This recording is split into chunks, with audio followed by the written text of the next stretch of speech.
National Budget ay sina Executive Secretary Lucas P. Bersamin, Department of Finance Secretary Ralph G. Recto, Department of Budget and Management Secretary Amena F. Pangandaman, National Economic and Development Authority Secretary Arsenio M. Balisacan, and Department of Public Works and Highways Secretary Manuel M. Bonoan.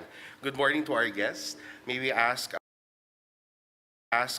Secretary Recto for his opening statement. Thank you very much. Magandang umaga po sa inyo lahat. We are happy to announce that the President just signed into law the 6.326 trillion national budget for 2025, which we have carefully studied line by line. This is the government's most powerful tool to deliver the biggest growth and economic benefits for the Filipino people for next year. Makakasiguro po ang taong bayan na kami sa Department of Finance, lalo pa namin pagbubutihin ang aming trabaho para mapondohan ang mga proyekto at programa sa ilalim ng ating national budget. To put it into perspective, the 2025 national budget, as I said earlier, stands at 6.326 trillion, of which only 4.64 trillion are supportable by revenues. Ibig sabihin, sa susunod na taon, ang gastusin ng gobyerno ay aabot sa 17.3 billion kada araw, but only 12.72 billion per day will be financed by revenue collections every 24 hours.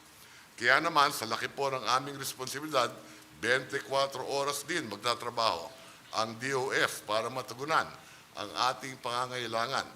At titiyakin namin na ang bawat sentimo ay mapupunta sa tamang proyekto at programa para sa bayan. Next year, we will strive to not just meet, but exceed our revenue targets to generate more resources, just as our strong fiscal performance this year has demonstrated. I'm happy to announce that total revenue collection for 2024 is expected to reach 4.42 trillion, surpassing the full-year target of 4.27 trillion. As a percentage of GDP, the emerging revenues will climb to 16.7%, the highest in the last 27 years. And our emerging non-tax revenue for 2024 are expected to reach 606.6 billion, the highest ever recorded. These are all because of the hard work and contribution of the Bureau of Internal Revenue, the Bureau of Customs, the Bureau of the Treasury, our privatization team, and our GOCCs. So rest assured, we will work doubly hard to sustain this momentum and adhere to our medium-term fiscal program that reduces our deficit and debt gradually in a realistic manner while creating more jobs, increasing our people's incomes, and decreasing poverty in the process. And on behalf of the economic team, we assure you that from here on, things will just get better because you have a government that works non-stop to deliver the benefits that will keep us progressing as a nation every day. Maraming salamat po. Mabuhay ang bagong Pilipinas. Manigong bagong taon sa inyong lahat. Thank you, Secretary Recto. May we ask Secretary Pangandaman? Good morning. Hello. Good morning. Assalamualaikum warahmatullahi wabarakatuh. Happy New Year po sa ating lahat. Alhamdulillah, at may budget na po tayo for 2025. First of all, we would like to thank our President, President Ferdinand R. Marcos Jr., for personally being on top of reviewing the bicameral committee's version of the budget. While the Congress's version was quite different from the proposed budget that we submitted, we are grateful and relieved that the President has made sure that we do not end up with a reenacted budget. As you know, the power of the purse is with the Congress, because Congress is supposed to be the voice of the people. Hence, the Department of Budget and Management and even the President himself can only submit a proposed budget to Congress, and in the end, because we have a democratic process that we must follow and respect, we can only exercise what the Constitution provides, which is to veto certain items of the budget. After a careful review by the agencies concerned and with the guidance of our Executive Secretary, who is a former Chief Justice of the Supreme Court, the President ensured that the budget remained true to our constitutional mandates while exercising his veto power to ensure that the budget ultimately continues to be directed committed to meeting our agenda for prosperity. Nakikinig po ang ating Pangulo sa taong bayan. That is why, among others, ang program appropriations, which increased by over 300% in the BICAM version of the budget, have been greatly reduced by direct veto. There will also be a conditional implementation of Ayuda sa Kapos ang Kita program or AKAP. Let us enter the new year with renewed hope and determination to achieve the goals towards a bagong Pilipinas that we all aspire for. On our end, papatuloy lang po kaming magtatrabaho para sa mas magandang kinabukasan ng ating mga mamamayan at sa kaunlaran ng ating bayan. Maraming salamat po. Thank you, Secretary Pangandaman. Secretary Balisacan. Good morning, everyone. Let me express our gratitude to both chambers of Congress for their timely and diligent efforts in scrutinizing, formulating, and ensuring the passage of the 2025 General Appropriations Act. Their unwavering commitment to completing this critical task underscores the strength of our collective resolve in advancing the nation's development goals and President Ferdinand R. Marcos Jr.'s socioeconomic agenda. The 2025 GAA supports the goals outlined in the Philippine Development Plan 2023 to 2028, including attaining our medium-term growth targets as approved by the Development Budget Coordination Committee. The budget prioritizes strategic investments in social services with substantial allocations to education, health, and social welfare programs and infrastructure projects to boost growth and inclusion. These investments are crucial for achieving the PDP's targets related to human capital development and poverty reduction. In line with our commitment to public welfare and fiscal responsibility, the President, as we have heard this morning, has judiciously vetoed certain line items in the budget and set specific conditions for implementing certain programs and projects, including requiring the issuance of guidelines and compliance with pertinent laws, policies, rules, and regulations. This decisive action demonstrates the administration's commitment to our fiscal program by ensuring that planned spending remains within the target deficit ceiling, keeping us on track to meet our medium-term fiscal targets. At the same time, by tightening the conditions for utilizing the budget for various programs, the President ensures that the maximum benefits reach those most deserving of social protection, particularly the near poor. This approach supports inclusive growth by ensuring that economic benefits reach the lower income segments of society, directly contributing to the PDP's goals of reducing poverty and improving the quality of life for our vulnerable populations. As we roll out these projects and programs in the coming year, close collaboration between the executive and legislative branches remains vital. The coming year, 2025, marks a pivotal moment for our country as we enter the midterm of the Marcos administration. This milestone is an opportune time to assess our progress. As we continuously recalibrate our strategies, we assure our fellow Filipinos that we will sustain our gains and accelerate our efforts in areas where we need to catch up to meet our development targets. With today's ceremonial signing of the GAA, we reaffirm our commitment to building a matatag, maginhawa at panatag na buhay for all Filipinos. Let us move forward with optimism and determination, ensuring that every peso of the national budget translates into impactful programs and services that improve the lives of our people. Thank you and good morning once again. Thank you, Secretary Balisacan. May we ask Secretary Bonoan for his opening statement? Good morning, everybody. Well, we just like to express how deeply we are honored for the full trust and confidence that the President Ferdinand R. Marcos Jr. and our legislators have extended to the Department of Public Works and Highways through the fiscal year 2025 budget. We are aware that every peso allocated to the Department of Public Works and Highways projects represents the hard-earned contributions of the Filipino people. It is therefore our responsibility to ensure that these funds are used wisely and efficiently, as well as professionally in the most transparent manner, proving ourselves deserving of the trust placed on us. We are committed to making every cent of their contributions worth by delivering quality infrastructure that drives the national progress. With this, we are tasked to implement more infrastructure projects that are crucial for the socio-economic development of our country.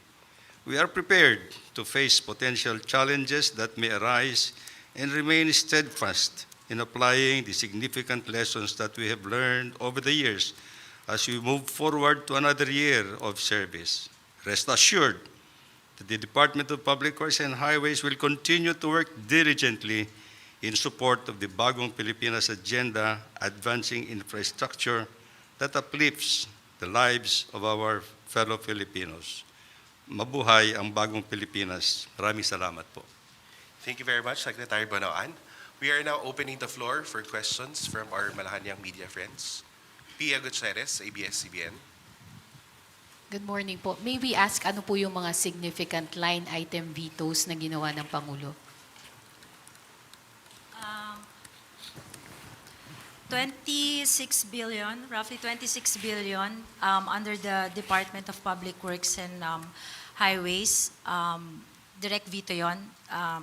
Bawat isang project po tinanggal natin. Maybe I can ask Secretary Manny Bonoan to explain ano-anong klaseng mga proyekto ito. Well, many of the projects that had been vetoed are actually some of the projects that we consider that are not totally supportive to the 8-point socio-economic agenda of the government, of this administration. And besides, I think many of these projects are projects that need to be scrutinized and ready for implementation. These are some of the projects are not ready for implementation at this point in time. So these are the projects that we have deferred up to. And then there's 168 billion worth of projects that are in unprogrammed appropriations po.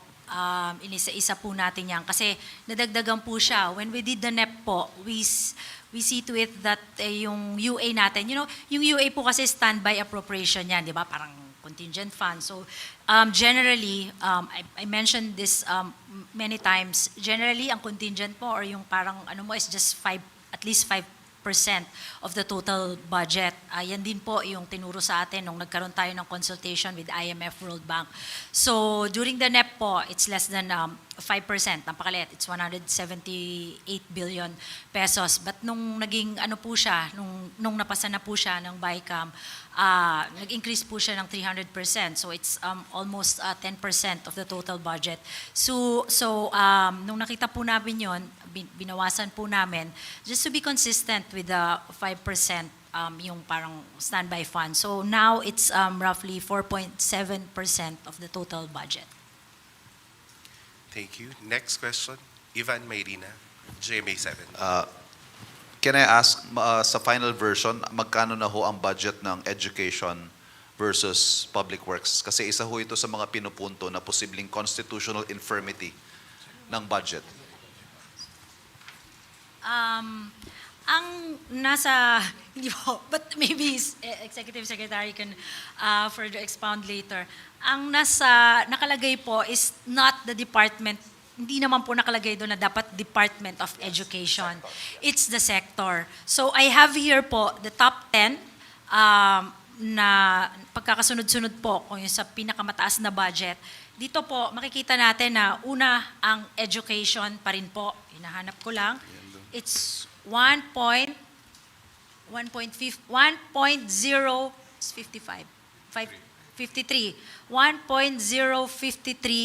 trillion. Well, the DPWH po is 1.034 trillion po. Yan po. So, nauna na po ang education. Secretary, may we get the breakdown do sa education po? Yes, we will provide po.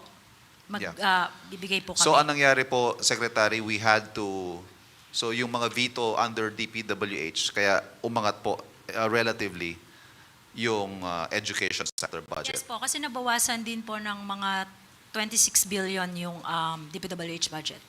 Right, thank you. Tristan Nodalo, Newswatch Plus. Ay, hello, good morning po. Ma'am, you've mentioned yung conditional implementation of AKAP. So ano pong nangyari doon sa pondo ng AKAP na which was questioned before, yung 26 billion both sa House and Senate? So ano po yung conditional implementation? What does it actually mean? Yung AKAP po, it's still there. It's just that bago po natin ma-release yung pondo, we need to issue guidelines po together with DSWD, DOLE, and NEDA po para maging consistent yung pagbibigay ng AKAP doon po sa gusto nating mangyari doon sa tamang recipients, hindi po magka-doble-doble yung binibigay natin ng mga cash assistance. So, si Sec. RC Balisacan po ang kasama na po ngayon sa pag-define nung paglabas nung pondo ng AKAP. One follow-up lang po kay Sec. Bonoan. Yung sinabi niyo po yung mga hindi priority ng administration, yung natapyas sa DPWH budget. But basically, what kind of projects are this? Ito po ba ay mga kalsada, basketball court, or ano po ba, sir? Marami kasi yung mga local projects actually that are not ready for implementation, and it will take us some time anyway to make sure na ma-implement namin kaagad. So these are the things na nakita namin that I think we can postpone it for the time being. Yung mga projects na mostly local projects actually. Roads. Hindi, not necessarily roads, pati may mga buildings and other local infrastructure. There are some projects that are ambiguous also that we cannot immediately implement anyway. So yun ang mga ano namin. Ace Romero, Philippine Star. May I just ask, because the President vowed to restore the budget cuts in DepEd, so how did we manage to do that? We cannot, under the Constitution po, kung ano po yung napasa ng Kongreso, yun na po yun. We can only veto line items or projects, but we cannot add po. However, under the budget, may mga certain funds naman tayo dyan na pwede tayong mag-augment ng ating budget. For example, yung unprogrammed appropriations, yan ang magandang use ng UA. As long as meron tayong additional revenue from the DOF, we can actually augment or increase the budget of DepEd, specifically for computerization program. So, kasi hindi naman pwede mag-realign yung executive, so Hindi pwede na- nating gawan ng parang that way. Hindi na po, Okay. opo. Sa execution na lang po tayo, doon na lang po natin hahabulin yung mga kulang sa DepEd. Kay Executive Secretary, given all these changes and measures implemented by the President, are you now confident that there will be no legal challenges to be triggered against the 2025 budget? We are, yes, to answer your question, we are confident, but we cannot prevent. If there will be challenges that will be mounted by any quarter, who might still find this present budget as approved worthy of the challenge. No? But that is something that we cannot prevent. But I am confident that we worked very hard on this and that our efforts will be validated by any kind of lack of challenge. So we are not going to encourage the challenge. Salamat po. Jinky Baticados, IBC 13. Hi. Good morning, Secretaries. Let me just ask this po. Ano po yung pagkakaiba ng direct veto, conditional implementation, and general observation? Yes po. Okay. Ang direct veto po, sandali lang, meron tayong notes dito. Ang direct veto po is tatanggalin natin yung mga exact programs and projects na nasa budget.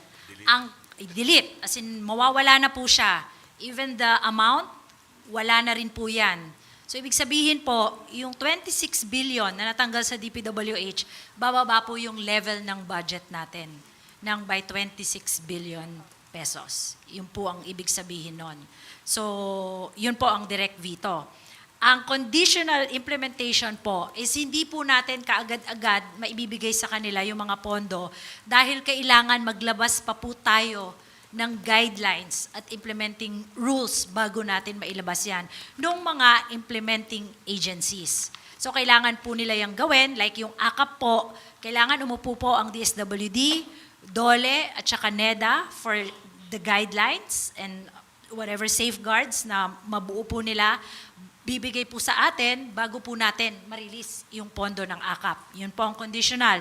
Ang general observation po is we would just like to ensure na pag in-implement nila yung mga proyekto, consistent yan sa kung ano ang batas, kung ano yung mga mandato ng mga ahensya, ganun po yun. So yun po yung tatlo. Last, Secretary.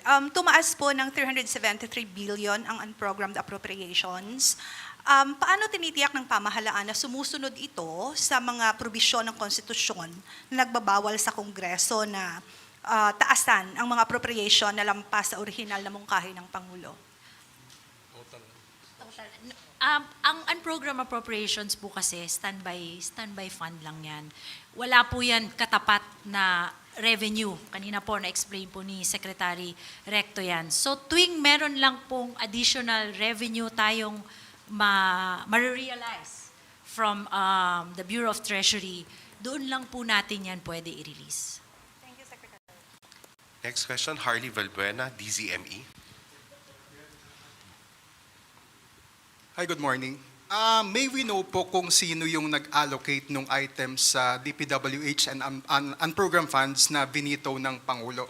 Are they part po nung original version ng National Expenditure Program na sinabit natin sa Congress? Or initiative na po ng Congress mismo? Initiative na po, nakita na po namin siya sa BICAM report. Unfortunately po, hindi po namin alam kung kanino po yung mga yon. But it's a result of the bicameral conference committee. It's a collective decision of Congress. Of Congress, yan, according to our Supreme Court Justice. NES. Let me just Ang seryoso nyo naman kasi, ano ba yan? Happy New Year, guys! We should be happy we have a budget. I just would like to give context to that question. Yung proposal of the budget comes or emanates from the executive. That is through the NEP, yung National Expenditure Program. Once that NEP is submitted to the lower house, the lower house will now schedule the hearings on the NEP. When the lower house finally approves or adds or subtracts to the NEP, but must conform to the limitation in the Constitution that it should not increase the lump amount, the entire amount, then it becomes a GAB, General Appropriations Bill, and this is the one that will be transmitted to the Senate for its own study of the proposal, of the budget proposal. And when the Senate shall have been done with its duty, there will now be a bicameral conference committee that will tackle this. Now, I don't know if you can find in the records of the bicameral report or the bicameral report who proposed those increases, but that is to be respected because they are the Congress. They are the Congress. And the final product is, of course, this GAA. And the GAA was submitted to the executive as an enrolled bill, and once it is submitted to the executive as an enrolled bill, the executive can no longer change that. Congress can no longer change that. So that is now what the President reviewed. And the President was personal and direct about the review and called on members of the Cabinet to contribute to the effort of looking at the budget. Now, with or without the calls for review, the President and the Cabinet went to that task. And I think we are happy about the result, and we have come up with this. So the approval of the budget by the chief executive happened before December 31. Today, that is. So that is the context. Thank you, ES. Next question, Eden Santos, Net 25. Good morning po.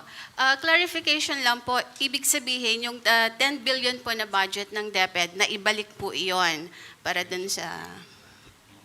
Hindi po, bawal po tayo magdagdag sa bicameral committee report. Kung ano po yung pinasa ng Kongreso, yun po.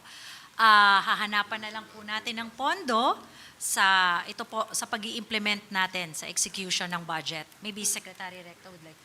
Yes, that's correct. I think the President wants to prioritize the additional spending on education, which is found in the unprogrammed portion of the budget. So if there are excess revenues, we will immediately release that part of the budget. But I'd like to say also that this is the first time in our history that you have both the education sector and the capital outlay sector of the DPWH and the DOTR to hit 1 trillion pesos. So that would augur well for the economy's growth for 2025. So meaning po, kaya tumaas yung budget ng DepEd dahil nabawasan yung DPWH para lang masabi na mas mataas. Yung sinasabi po kasi natin na budget ng DepEd, it remained the same. Opo. Pero yung tumaas po kasi when we compute education sector po ang pinag-uusapan natin doon. It's not just the budget of the Department of Education. Because you also have to consider, may CHED po, education din po yan. TESDA, education din po yan. Marami pong yung mga SUCs natin, marami pong mga ahensya ng gobyerno na education din naman po yung nila, yung kanilang mandato. Kaya po, tumaas. So ang malinaw po, gusto ba sumagot ni sandali, ang malinaw lang po, Secretary Pangandaman, stay po yung budget ng DepEd, kaya lang siya lumitaw na siya pa rin yung mataas kasi nabawasan yung budget ng DPWH. Yun po yung malinaw doon. Next question ko po, doon sa pagbaba po ng ating 2025 national budget at naialis po yung mga naisingit doon po sa BICAM, na wala sa NEP, wala po sa Congress at Senate version, wala naman po bang sumamang mga loob ng mga senador at kongresista na may mga project pong naapektuhan doon po sa pagbaba ng budget? Anyone can answer po. Dati po siyang Yes. You know, it's the President that proposes the budget and the Congress disposes the budget, and it is the executive or the president who executes the budget. Okay? So there is a process in budgeting, as we all mentioned. No? So, palagay ko, maayos naman yung budget for 2025, especially with the vetoed items. Sinigurado ng Presidente yung may popondo natin, yung mga karapat-dapat, consistent with the Philippine Development Plan. Walang ambiguous projects, walang mga proyekto na hindi sulit sa taong bayan, so to speak. And I just wanted to add also that even in the DPWH budget, meron dyan mga proyekto na school building. So maaring wala sa DepEd, education sector, nakalagay, multipurpose building. Alam ko dahil ako naging congressman ako, naging senador ako. So may mga pondo rin yan sa DPWH that have to do with education as well. No? And I think we are all in agreement that it's important to have a budget, diba? All of us, that's why we went through that process because lahat po tayo, gusto natin magkaroon tayo ng budget sa darating na taon. Ayaw po natin ng reenacted budget dahil gusto po natin tumaas ang ating ekonomiya. Hindi po tayo pwede bumalik dun sa level natin this year kasi bababa po. We all agree also that while the government expenditure is just 22% of the GDP, it also still contributes to our economy. So maybe actually I can ask RC to talk about ang implication po ng reenacted budget kasi I think importante po ngayon is that meron po tayong budget for 2025. think that has been explained by the President this morning sa speech niya, no? And explaining why reenacted budget is not an option for this administration. Thank you. Next question, Ana Bajo, GMA News Online. Good morning po, ma'am, sirs. Tanong ko lang po kung natuloy po yung zero subsidy for PhilHealth under the approved budget. Again, pag wala na po sa enrolled bill, wala po siya. Hindi po natin pwede dagdagan yan. Yung sa Intel and confidential funds po, was it lower from last year's? Kasi yung DBM, nagsabi po before na 16% lower siya for this year. Hindi pa po namin nako-compute yung aggregate ng total CIF. We'll check it and we'll provide you at the proper time. Next question, Maricel Halili, TV5.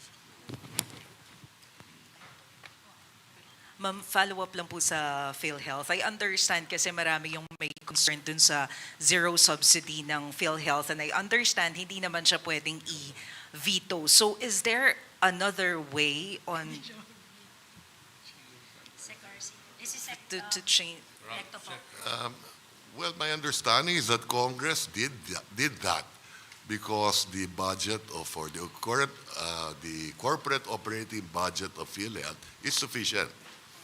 So they have reserve funds of roughly 280 billion. They have a surplus of roughly 150 billion the last time I looked at it. They have investments of more than 400 plus billion. They will earn 200 billion in 2025. They will spend 150 billion. So yung surplus nila, madadagdagan na naman ng 50 billion yan. So they have adequate resources. Now, having said that, we in the Department of Finance next year, tututukan namin ang PhilHealth. We will make sure that we spend that budget better. Halimbawa, I'll give you an example. Maybe we should concentrate on the top 10 illnesses. Palagay ko, yun lang.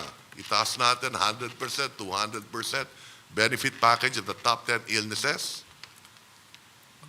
Malaking pakinabang ng taong bayan dyan. So, I don't think you have to increase 9,000 case rates. Sa panganganak pa lang, ilan ang case rate? Di ba, alam ko sa panganganak, 2 lang cesarean at saka hindi cesarean, di ba? Bakit sa PhilHealth, 20 ata yan Di ba? So, tututukan namin ang PhilHealth next year. Thank you, sir. Follow-up lang po dun sa conditional implementation. Aside from ACAP, meron pa po bang ibang program under conditional implementation? Yes po. 1, 2, hindi sir, marami. 1, 2, 3, 4, 5, 6, 7, 8, 9, 10, 11, 12. Mag-ano po kami, we will distribute the veto message. We'll post it in our website. Napirma na po, pero wala pa, hindi pa nila nalalabas sa sa office. Ma'am, pwede bang pa-enumerate lang ng mga highlights, yung mga in general na Yung conditional? Yung conditional. DSWD, ACAP. DSWD OSEC also, yung Payapa at Masaganang Pamayanan Program, PAMANA. Sa DPWH OSEC, yung definition on Basic Infrastructure Program.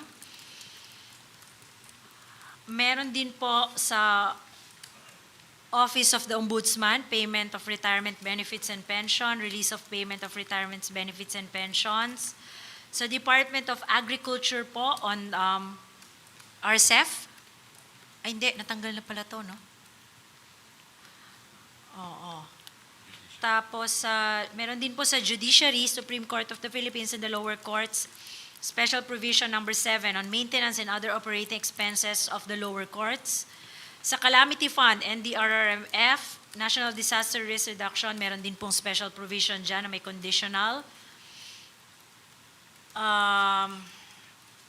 DOF, BOC, yung Rewards and Incentive Fund. And then sa Congress of the Philippines, Special Provision Number 6, availability of appropriations and cash allocations. Yan po. Next question, Pia Gutierrez, ABS-CBN. Ma'am, may I know kung mayroon pong pagbabago sa budget ng Office of the President, given na isa rin po sa na-criticize yung increase ng OP budget dun sa ratified version?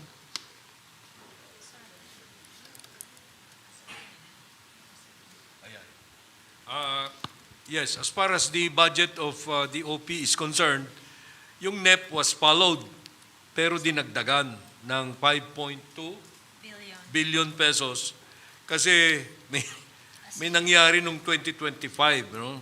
Yung ASEAN 2026 would have been done in Myanmar. Pero biglang umayaw ang Myanmar kasi walang may gustong pumunta ron na heads of state. Because you know the problem about Myanmar. So, kung alphabetical yung sequence ng pag-hold ng ASEAN, letter P, Philippines, came next. Inako ni Presidente yan. Kasi hindi maaring payagan natin na walang ASEAN. That's a very important part of our international relations. So, ASEAN 2026, to be hosted by the Philippines, we needed to start the work now. So humingi kami, after the submission of the NEP, humingi kami sa Congress ng supplemental funds in addition to what we proposed for the OP sa NEP to the tune of 5.2 billion pesos for 2025. After 2025, we will ask for more, bigger. But that will be in the NEP that will be submitted in 2025 for 2026. So in short, sir, retained yung increases sa OP budget for 2025? Retained po siya? It's actually an increase over what we proposed originally sa NEP, but to the tune of 5.2 billion.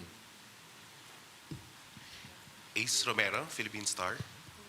Kay Secretary Pakandaman, as a background lang po. So, the projects that were subjected to conditional implementation, if these projects, yes po, if this, sa conditional implementation po, if these projects fail to satisfy the conditions, of course, there will be no release sa No funds. release What po. will happen to the funds? As a background lang po.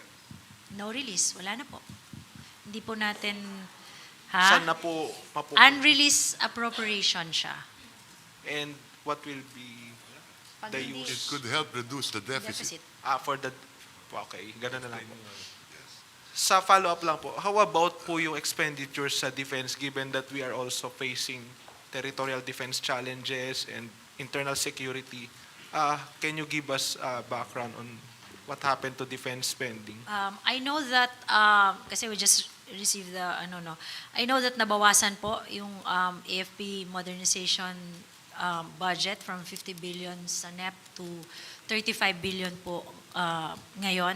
However, yearly naman po yan, we try to, inahabol po natin yan. Kumukuha po tayo sa unprogrammed appropriations for that purpose. Leth Narciso, DZRH.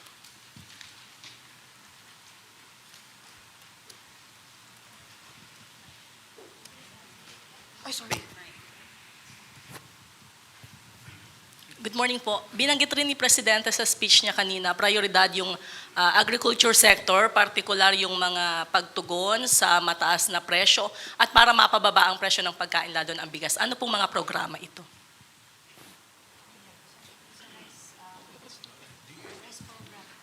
Yung rice program po ng DA, medyo malaki po yung pondo natin dyan. May assistance po tayo sa mga farmers natin and then fisher folks. And then meron po tayong post-harvest facilities and also farm-to-market roads. Meron din po tayong irrigation.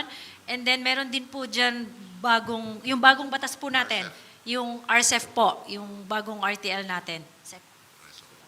Rice Yeah, tarification. more or less, you're talking about mga 250 billion yan. Yeah, for DA. Plus this year's budget na hindi pa naman nagagastos yung lahat. So, essentially, it's a 2-year budget allocation, di ba? So the idea is to increase the productivity of your agriculture sector next year. Kompleto naman yung programa ni Secretary Kiko Laurel. And we know that rice, essentially, you need a lot of irrigation, among others. No? So it's properly funded. Yeah, ang agriculture po is number 6 pa rin po siya sa top 10. Annalise Soberano, Bomporadio. Sec Amina, good morning. Sinabi niyo po na bawasan yung AFP modernization na budget na 35 billion. Ano po ang napasamang project ng big ticket projects ng AFP na napasama po sa 35 billion na pondo? Wala pa yun, no? Meron po kasi tayong, ako mabang proseso to, meron pong approved na, ano ba yun? Horizon, ano na tayo ngayon? Horizon 3 na tayo. So may listahan po yan ng lahat ng mga kailangan natin i-purchase for the defense sector. So depende po kasi yan kung naikontrata na nung Department of National Defense. So ang ginagawa po nila usually, of course, we have to note that ano po yan, more than 1 trillion yata yung napirmahan na agreement. Tama ba ako, Director? More than 1 trillion. So, because of lack of fiscal space also, naglalagay lang po tayo ng at least 50 billion, now 35 billion. So, nire-prioritize po ng Department of National Defense kung ano yung babayaran nila. Kasi medyo may proseso din po ang procurement ng defense equipment and Bea Cupin, Rappler. Good morning po. I realize this is quite advanced of a question, but have there been discussions on how we prevent a situation like this from happening again, perhaps next year, na kung baga we had to, hold meetings over the holiday break and we had to postpone the signing because the budget that the Congress approved did not align with the budget that the President prepared?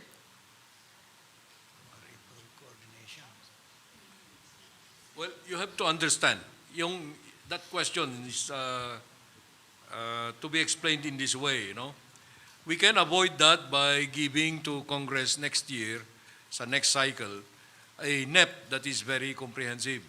But we usually do that. Now, it will be up to the temper of the congressmen who initiate the consideration of the budget.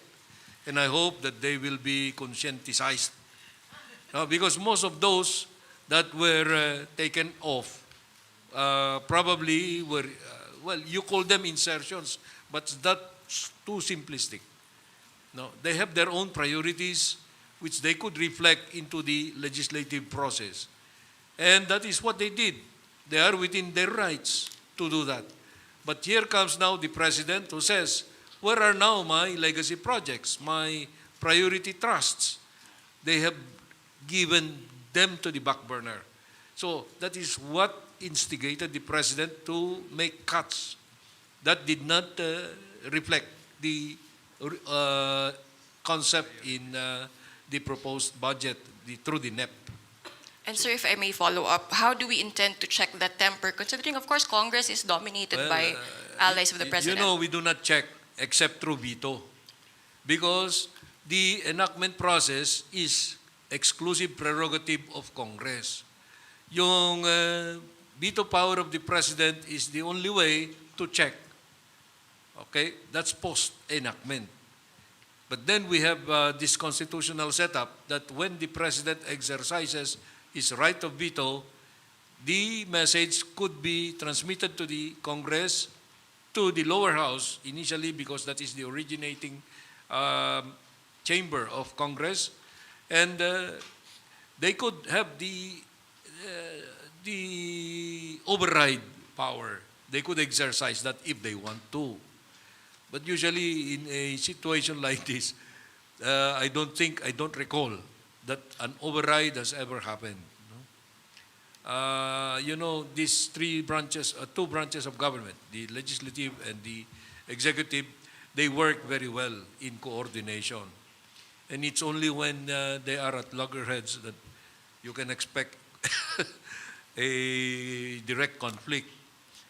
Pero your question is the theoretical, no? More in the abstract. So that's not easy to answer. Yes, checks and balances. Alvin Baltasar, Radyo Pilipinas. Good morning po, secretaries. Just to give us an idea, gaano po ba naging kabusisi si Pangulong Marcos dun sa budget proposal? Kabusisi, gaano niya talaga binantayan, hands-on, binantayan ni Pangulo yung budget proposal after na dumaan sa BICAM? Maybe I will be the one to answer that. Yes, sir. I assumed as Executive Secretary 3 months into his administration. And I have been here since then. No? That was September, last part of September 2022. Mabusisi si Presidente mula sa umpisa. I can give you that assurance that the President is very focused, very prudent, Ilocano eh. And I am quite happy to make that note, no? to give that note, because he always says, what do we do with this? This is something that we cannot allow yet because we have lack of funds or etc. So that is what motivates him. Maybe people do not see how he works, but he works very much way into the night and early morning. Follow up lang. Sorry po, Secretary. Kamuntik na Follow kami up lang po. Christmas eh. Secretary, follow up lang po. Doon po ba sa mga ibinito ng Pangulong Marcos, meron siyang personal siyang nakakita, pero meron din ba kayong nakita na mukhang kinakailangang ibito at nirekomenda nyo kay Pangulong Marcos? Well, as the Chief Executive, he gives us the direction. He has his own way or means of saying this is excessive, this is not something we proposed, etc. But when he said that let's take out things that did not emanate from the NEP or that exceeded the NEP or that took away from the NEP many items, etc., and redirected them, well, we have to be guided by that kind of direction.